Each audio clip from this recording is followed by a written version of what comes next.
Mga ka-vlog, narito tayo ngayon sa isang napakagandang lugar sa Baguio City.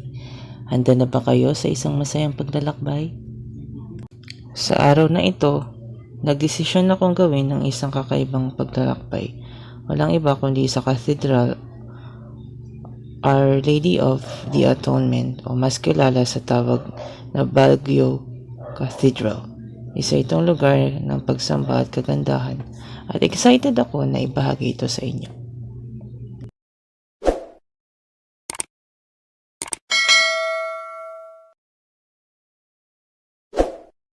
Kasama nila tayo habang naglalakad patungo sa katedral. Medyo malayo ang nilakbay ko, kaya't abangan nyo kung paano ko nalampasan ang pagod. Sa paligid, makikita mo ang kahangahangang tanawin ng Baguio City. Ang sariwang hangin at malamig na klima ay nakakawala ng pagod. Pero syempre, hindi mawawala ang kakaibang pakiramdam ng kakaunti ng pagod sa aking katawan. Wow! Medyo nakakapagod nga lang maglakad sa napakatarik na hagdanan. Pero kaya rin naman. Medyo hindi tayo sanay kaya kakahingal. Let's go!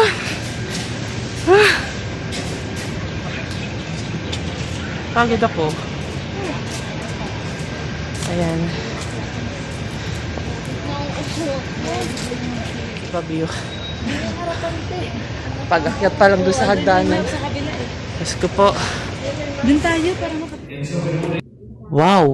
Ang ganda dito sa loob.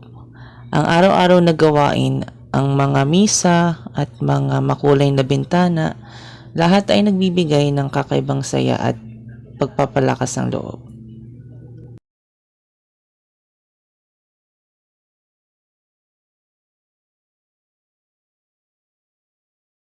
Kahit na medyo napagod ako sa paglalakad, nararamdaman ko ang kahalagahan ng pagsilayan ang kagandahan at kapayapaan dito sa Baguio Cathedral. Nais kong isama kayo sa pakiramdam na ito.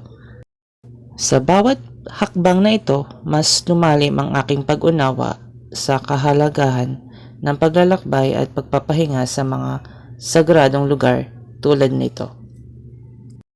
Itinatag ang Baguio Cathedral noong 1936 at muling itinayo pagkatapos ng ikalawang digmaang pangdaigdig. Isang sagradong lugar na naglalaman ng mga ritual at panalangin, ito ay nagsisilbing espasyo para sa mga deboto ng Birheng Maria. Ang Baguio Cathedral ay isang simbahang Katoliko na makikita sa sentro ng Baguio City. Kilala ito sa kanyang magandang arkitektura at napakagandang tanawin mula sa mataas na lokasyon. Go, Louie! Welcome to my vlog! Hi, kayo sa video. Oh my God!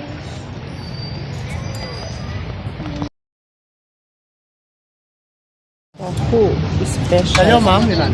Dagdagan, magbili kayo? Ma'am, hindi na. What can you say? Isa ko? Lame. Lame, day. Nami kaayo. Ano kuya? Kaayo. Lami? Salamat kaayo. Kaayo. Dito nagtatapos ang ating masayang paglalakad sa Cathedral Our Lady of the Atonement. Salamat sa pag-join sa akin, mga ka-vlog. Huwag kalimutang i-like, i-share, and i-subscribe para sa iba pang mga adventures.